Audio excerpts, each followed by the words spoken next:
الحمد لله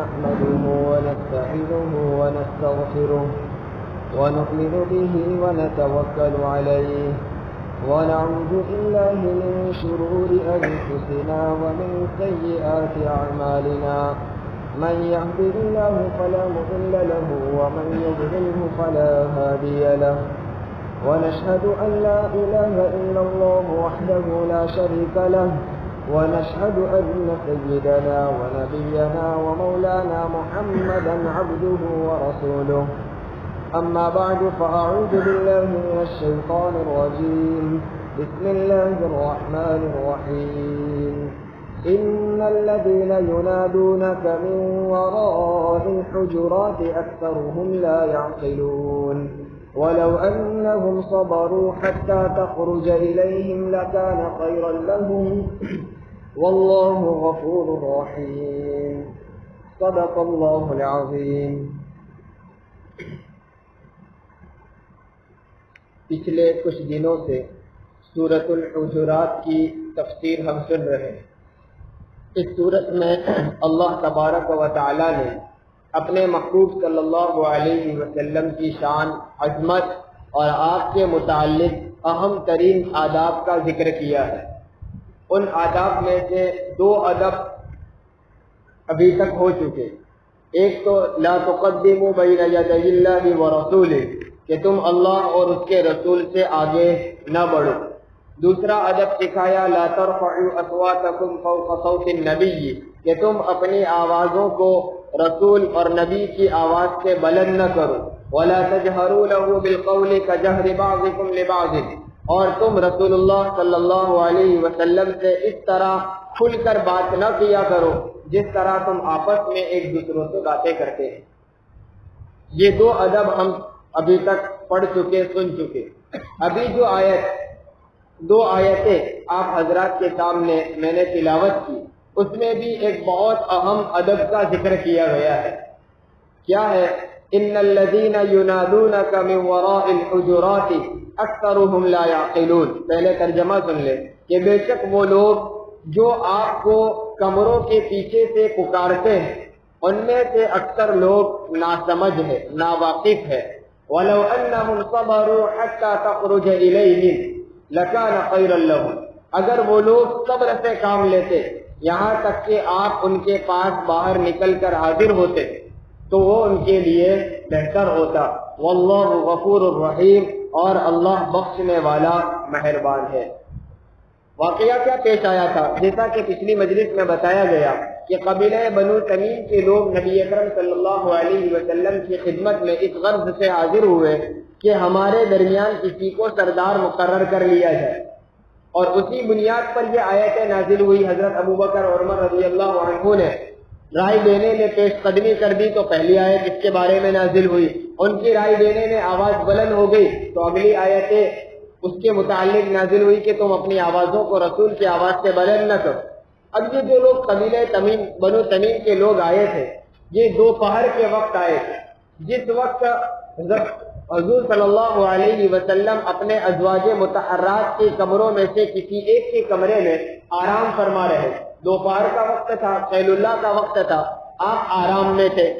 اب یہ بنو تمیم کے لوگ دیہات کے رہنے والے، ان کو تہذیب، تمدن، آداب وغیرہ کا علم نہیں تھا.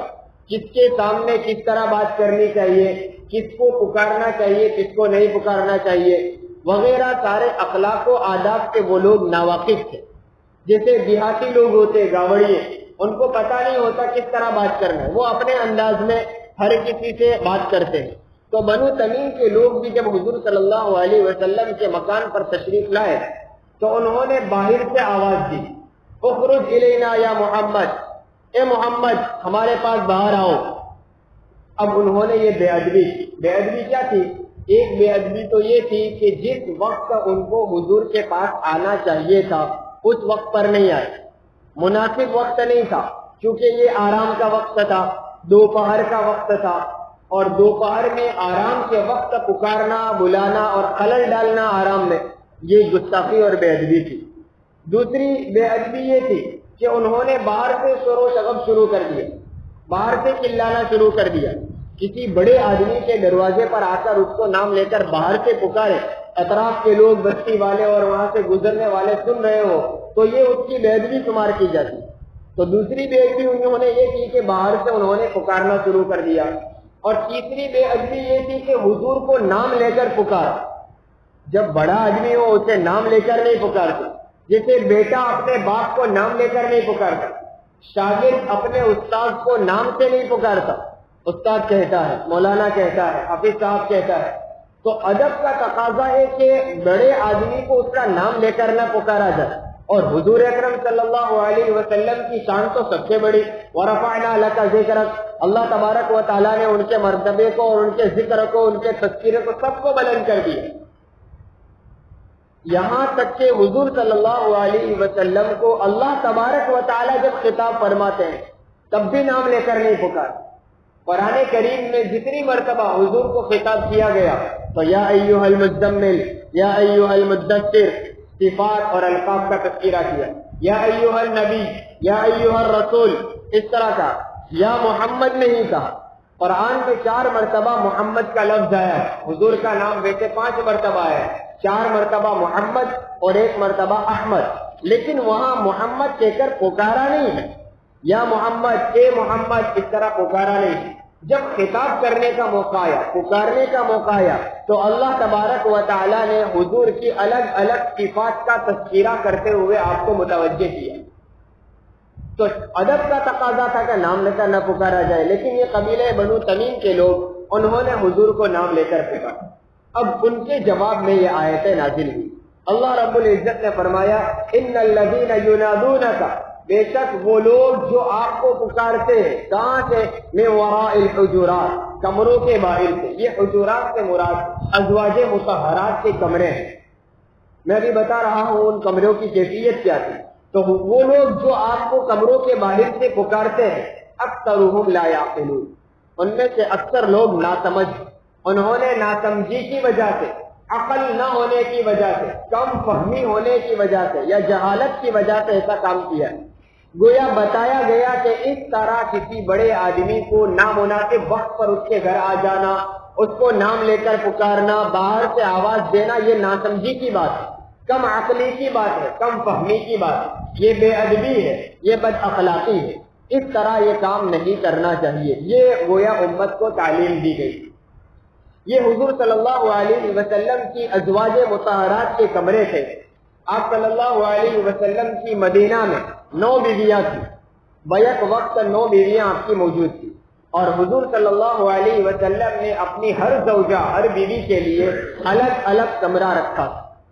اس میں بھی ہمارے لیے ایک سبق ہے کہ بیوی کے لیے ایک پرسنل پرائیویٹ روم کا ہونا ضروری ہے، جس کمرے میں رہ کر وہ اپنی ضروریات پوری کر سکے، اپنے کپڑے چینج کر سکے، اپنے شوہر سے تنہائی میں مل سکے۔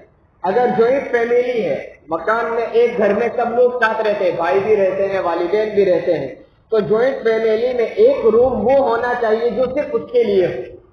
یہ ایک ادب ہے اور یہ ہمیں سبق ہے۔ حضور صلی اللہ علیہ وسلم نے اپنی تمام ازواج کا الگ الگ کمرہ رکھا تھا، اور حضور اکرم صلی اللہ علیہ وسلم باری باری ہر ایک زوجہ کے پاس اس کے کمرے میں جایا کرتے تھے۔ رات گزارنے کے لیے بھی آپ صلی اللہ علیہ وسلم نے باری رکھی تھی، اور روزانہ عصر کے بعد اپنی ہر زوجہ سے ملتے تھے ان کے کمروں میں جا کر۔ وہ کمروں کی کیفیت کیا تھی؟ کیونکہ وہ غربت کا زمانہ، اور حضور صلی اللہ علیہ وسلم کی زندگی تو ہم سب جانتے ہیں پاکوں پر گزر رہی تھی، وہاں کوئی بنگلے نہیں تھے، چھوٹے چھوٹے کمرے تھے۔ یہاں لفظ استعمال ہوا ہے حجرات۔ حجرات کہتے ہیں کمروں کو، حجرتن اس کا واحد ایک وچن ہے۔ حجرہ اس کمرے اور اس گھر کو کہتے ہیں جس کی 4 دیواری اور ایک چھت ہو، اور باہر تھوڑا سا صحن بھی ہو، کھلا ہوا صحن، اس کو کہتے ہیں حجرہ۔ اور ازواج مطہرات کے کمرے بھی اسی طرح ہے، لائن سے کمرے بنے ہوئے تھے، اور اوپر چھت لگائی ہوئی تھی، اور باہر تھوڑا سا صحن تھا۔ لیکن وہ کمرے کس کے بنے ہوئے تھے؟ کھجور کی چھال اور چھاک سے بنے ہوئے، کھجور کی ڈالیوں سے بنے ہوئے تھے۔ ہمارے زمانے کی طرح عالیشان بنگلے نہیں تھے۔ اور وہ کمرے کتنے تھے؟ کہا جاتا ہے وہ صحن کی لمبائی 7 سے 8 ہاتھ تھی، 7-8 ہاتھ کا صحن تھا، اور 10 ہاتھ کا کمرہ تھا۔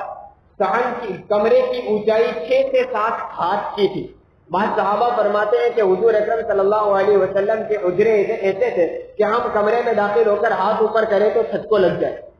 اب ذرا اندازہ لگائے وہ کمرے کیسے ہوں, گرمی میں کیا عالم ہوتا ہوگا, ٹھنڈی میں کیا عالم ہوتا ہوگا, عرب کی تپتی ہوئی دھوپ کا کیا عالم ہوگا. دوپہر میں جب کھجور کی شاخوں سے بنا ہوا ہو کمرہ تو وہ پورا پیک تو نہیں ہو سکتا, اس میں کہیں نہ کہیں سی معمولی سی ہلکی ہلکی سی دھوپ بھی آتی ہوگی اور سورج کی تپش اس میں لگتی ہوگی. ٹھنڈی کے زمانے میں راتیں کیسے گزاری جا سکتی. یہ حال تھا امام الانبیاء دونوں جہاں کے سردار محمد رسول اللہ صلی اللہ علیہ وسلم کا.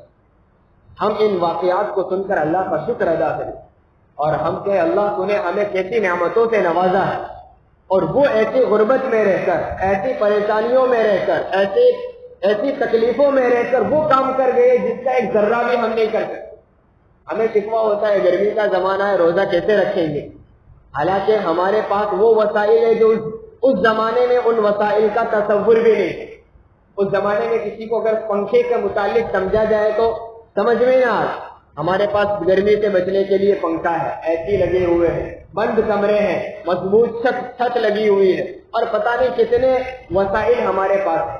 بہرحال یہ عالم کا ازواج مطہرات کا کہ حضور صلی اللہ علیہ وسلم کی بیویوں نے ایسی غربت میں زندگی گزاری اور شکوہ شکایت نہیں کی. تو ان کمروں میں حضور صلی اللہ علیہ وسلم رہا کرتے تھے. ان کمروں کا یہاں تذکرہ ہے.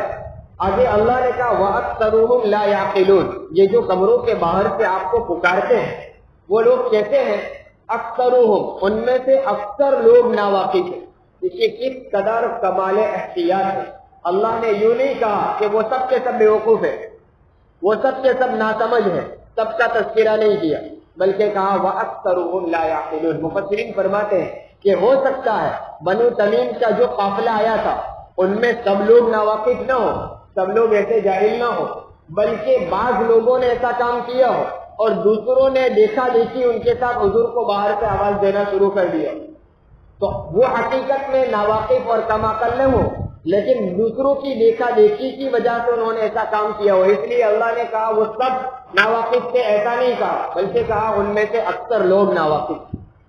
یا یوں مان لیجئے کہ وہ بنو تمیم کے لوگ آئے تھے, سب ناواقف تھے, سب جاہل تھے, اور انہوں نے سب نے یہ بے ادبی کا کام کیا, لیکن پھر بھی اللہ نے سب کا تذکرہ نہیں کیا, اس لیے کہ اکثرہم کہنے کی وجہ سے کسی کے دل آزاری نہ ہو, کسی کو اشتعال غصہ نہ آئے. کیونکہ جب یوں کہا جائے کہ ان میں اکثر لوگ ناواقف ہیں تو ہر آدمی یوں سمجھے گا کہ میرے متعلق نہیں کہا, وہ اکثر دوسرے جو ہیں وہ سب بیوقوف تھے, میں نہیں. دوسرا بھی یہ سمجھے گا کہ میرے متعلق نہیں کہا کہ میں بیوقوف ہوں, اکثر کہا ہے, اکثر جو دوسرے تھے انہوں نے یہ کام کیا ہے, میں اس میں شامل نہیں. اور ہر آدمی اپنے آپ کو بچا لے گا, یہ اس کی دل آزاری سے حفاظت ہو جائے گی. یہ سبق دیا گیا ہے امت کو کہ جب ہم بھی کلام کریں تو سیدھا کسی پر الزام نہ لگا دیں. کوئی ایک معمولی کا واقعہ پیش آیا, اس وقت وہاں جتنے لوگ موجود تھے سب کو قصوروار ٹھہرنا یہ درست نہیں. دیکھیے جب اللہ رب العزت کی ذات جو علیم بذات الصدور ہے, جو دلوں کی کیفیتوں کو بھی جانتا ہے, اس کے باوجود کلام میں اس قدر احتیاط کا کیا اور یوں نہیں کہا کہ سب لوگ ناواقف ہیں, بلکہ کہا اکثر لوگ. اب ہم کیا کرتے ہیں, کوئی بھی ایک بات پیش آ گئی, وہاں جتنے لوگ موجود تھے سب کے بارے میں کہتے کسی کو عقل نہیں, سب بیوقوف ہے, کسی کا کام نہیں. تو ہماری زبان کی ہم حفاظت کریں, زبان کا اختیار, کون سا لفظ ہمیں بولنا ہے, اس کا کیا اثر ہوگا, یہ بولنے سے پہلے ہم سوچ لیں. عقل مند آدمی وہ ہوتا ہے جو پہلے تولتا ہے پھر بولتا ہے. تو وَأَكْثَرُهُمْ لَا يَعْقِلُونَ. آگے کہا وَلَوْ أَنَّهُمْ صَبَرُوا, اگر وہ لوگ صبر کرتے, حَتَّى تَخْرُجَ إِلَيْهِمْ, یہاں تک کہ اللہ تبارک و تعالی حضور کا فرماتے ہیں یہاں تک کہ آپ ان کے پاس باہر نکل کر آتے. دیکھیے آیت کے الفاظ پر غور کریں تو تخرج الیہم, آپ ان لوگوں کے پاس نکل کر آوے تب وہ اپنی بات پیش کرتے تو ان کے لیے بہتر ہوتا. یعنی اگر کسی کے دروازے پر, کسی بزرگ یا کسی عالم وغیرہ کے دروازے پر ہم جائیں, اور تو پہلا درجہ تو یہ کہ ہم ان کو باہر سے آواز دے کر یا دستک دے کر نہ پکاریں, اور اگر وہ خود باہر آئے لیکن کسی اور ضرورت کی وجہ سے آئے, کسی اپنے کام کی وجہ سے آئے, تب بھی ان کو ڈسٹرب نہ کرو, ان کو اس وقت اپنی بات پیش نہ کرو. جب وہ خود آپ کی طرف متوجہ ہو، کہے کہ کس کام کے لیے آئے ہیں، یا آپ کی بات سننے کے لیے وہ باہر آئے، تب اپنی بات پیش کرو۔ یہ آیت کے الفاظ ہمیں سکھا رہے ہیں، حتی تخرج الیہ لکان خیرا لہ، تو ضرور وہ آپ کے لیے بہتر ہوتا، یعنی اچھا اور بہتر کام تو یہ تھا کہ آپ رک جاتے، انتظار کرتے، باہر سے آواز نہ دیتے، نام لے کر نہ پکارتے اور یہ بے ادبی نہ کرتے۔ مشائخ اعظام کا بھی یہ دستور ہمیشہ رہا، محدثین کا یہ دستور ہمیشہ رہا، جب بھی کسی اپنے استاد یا کسی بزرگ کے پاس حدیث سننے کے لیے جاتے تو اس ادب کا لحاظ رکھتے۔ اب ہمارے زمانے کی طرح اس وقت مدارس نہیں تھے کہ ایک جگہ تمام طلبہ جمع ہو جائے اور استاد آ کر حدیث پڑھا دے، حدیث سنائے یا حدیث بچوں سے سن لے۔ اس زمانے میں لوگ جب پتہ چلتا کہ فلاں آدمی کے پاس حضور کی ایک حدیث ہے جو وہ جانتے ہیں، تو لمبا سفر کر کے ان کے پاس حدیث سننے کے لیے جاتے ہیں۔ ایک ایک حدیث کے لیے کئی کئی میلوں کا سفر کیا کرتے ہیں۔ حضرت عبداللہ ابن عباس رضی اللہ تعالیٰ عنہ، جو حضور صلی اللہ علیہ وسلم کے چچا زاد بھائی، ہم ذرا تصور کریں، دیکھیں ایک طرف تو وہ صحابی رسول ہے، صحابی ہونا ہی بہت بڑا درجہ ہے، بہت بڑا مرتبہ ہے، اور دوسرا حضور سے قرابت، رشتہ داری، اور رشتہ داری میں کوئی بہت دور کی نہیں، گھر کے آدمی ہے، چچا کا لڑکا، چچا زاد بھائی۔ اب چچا زاد بھائی تو گھر کا آدمی کہلاتا ہے، اتنا بڑا رتبہ تھا، اتنا بڑا مرتبہ تھا۔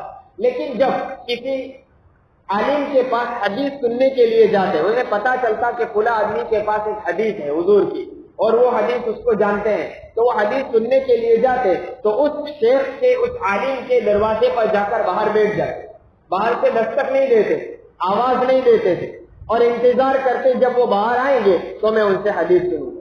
جب وہ عالم کسی کام سے گھر سے باہر نکلتے، دیکھتے اوہو عبداللہ ابن مسعود یا عبداللہ ابن عباس کہتے ہوئے، کہتے کہ اے اللہ کے رسول کے چچا زاد بھائی، آپ نے اتنی تکلیف کیوں اٹھائی؟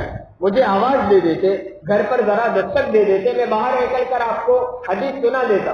عبداللہ ابن عباس رضی اللہ تعالیٰ عنہ فرماتے کہ حضور کے یعنی نبی کے جانے کے بعد امت میں علماء یہ نبی کے مثل ہے، امت کے اندر علماء کا وجود یہ انبیاء کے مانند ہے، اور جس طرح نبی کو گھر کے باہر پکار کر آواز دے کر باہر بلانا یہ بے ادبی ہے، اسی طرح علماء اور مشائخ کو آواز دے کر باہر پکارنا یا ان کے کام میں خلل ڈالنا یہ بے ادبی ہے۔ کس قدر احتیاط تھا، حدیث سننے گئے، اور جو آدمی گیا وہ کوئی معمولی نہیں ہے، صحابی رسول ہے، حضور کا چچا زاد بھائی ہے۔ ہم ہوتے تو کیا کہتے ہیں، میں بھی اس سے کچھ کم تھوڑی، میں بھی تو صحابی ہوں، وہ صحابی ہو تو کیا ہوا، اور میں تو حضور کا چچا زاد بھائی ہوں، گھر کا آدمی ہوں، میرا تو مرتبہ اس سے بڑا ہے، وہ میرے پاس آئے حدیث سنانے کے لیے۔ ہم ہوتے تو کسی آدمی کو بھیج دیتے کہ اس کو بلا کر لاؤ، تیرے پاس کون سی حدیث ہے میرے گھر آ کے سنا دو۔ لیکن یہاں احتیاط اس قدر، خود چل کر جا رہے ہیں اور پھر جا کر بھی آواز نہیں دے رہے، انتظار کر رہے باہر نکلنے کا، اس قدر احتیاط کا۔ اور بہت سارے مشائخ کے بارے میں ہے کہ وہ جب حدیث سننے کے لیے جاتے کبھی کسی کے دروازے پر دستک نہیں دیتے، پکارتے نہیں تھے۔ تو آج بھی علماء، بزرگان دین، اکابر علماء کرام اور مشائخ اعظام کے ہم دروازے پر جب ان کی خدمت میں حاضر ہو تو پہلا ادب یہ ہے کہ ہم وقت لے کر جائیں، کس وقت ان کی ملاقات کا مناسب وقت ہے، ہم ان سے خدام سے، متعلقین سے جان لیں، پہلے سے تحقیق کر کے جائیں۔ جس طرح بنو تمیم کے لوگ دوپہر کے وقت غیر مناسب وقت آئے، ہم ایسے وقت پہ نہ جائیں، ان کے آرام کے وقت میں، ان کے سبق کے وقت میں، ان کے مطالعے کے وقت میں نہ جائیں، ان کا جب ملاقات کا وقت ہو اس وقت جائیں، اور جب جائیں تو ادب اور احترام کے ساتھ پیش آئیں۔ باہر سے ہم اطلاع دے دیں، ان کے خادم سے، کسی کے آدمی سے کے ذریعے اطلاع دے دیں کہ میں ملاقات کے لیے یا فلاں کام کے لیے آیا ہوں، جب وہ اجازت دے پھر ان کی خدمت میں حاضر ہوں۔ یہ آداب اور اخلاق کا تقاضا ہے۔ واللہ غفور الرحیم، اور اللہ بخشنے والا مہربان ہے۔ یہاں دو صفت اللہ کی بیان کی، اللہ غفور بھی ہے، اللہ رحیم بھی ہے۔ جیسے میں نے اس سے پہلی آیت میں بتایا تھا کہ جہاں اللہ کے صفات بیان کیے جاتے وہ کسی نہ کسی مقصد اور حکمت کے پیش نظر ہوا کرتے۔ یہاں آیت کے ساتھ واللہ غفور الرحیم کہنے کا کیا مقصد ہے کہ بنو تمیم کے لوگوں نے اگر کی گستاخی کی، بے ادبی ان سے سرزد ہو گئی ناواقفیت کی وجہ سے، کیونکہ دیہاتی لوگ تھے، اعرابی تھے، لیکن اگر وہ توبہ کر لیتے ہیں تو واللہ غفور، اللہ بخشنے والا ہے۔ یعنی بنو تمیم کے لوگوں نے یہ معافی مانگ لی اور اللہ سے مغفرت طلب کر لی، اللہ غفور ہے، ان کو بخش دیا، اور رحیم بھی ہے، رحم کرنے والا ہے۔ ذرا سی توبہ کی طرف ہم ذرا سے متوجہ ہوں گے، بڑی بڑی غلطیوں کے بعد ایک مرتبہ توبہ کریں گے، اللہ کی رحمت اتنی وسیع ہے وہ فوراً معاف کر دے گا۔ اس لیے دو صفتیں یہاں بیان کی، واللہ غفور الرحیم، اللہ بخشنے والا اور مہربان ہے۔ اللہ تعالیٰ ان باتوں پر ہمیں عمل کرنے کی توفیق عطا فرمائے۔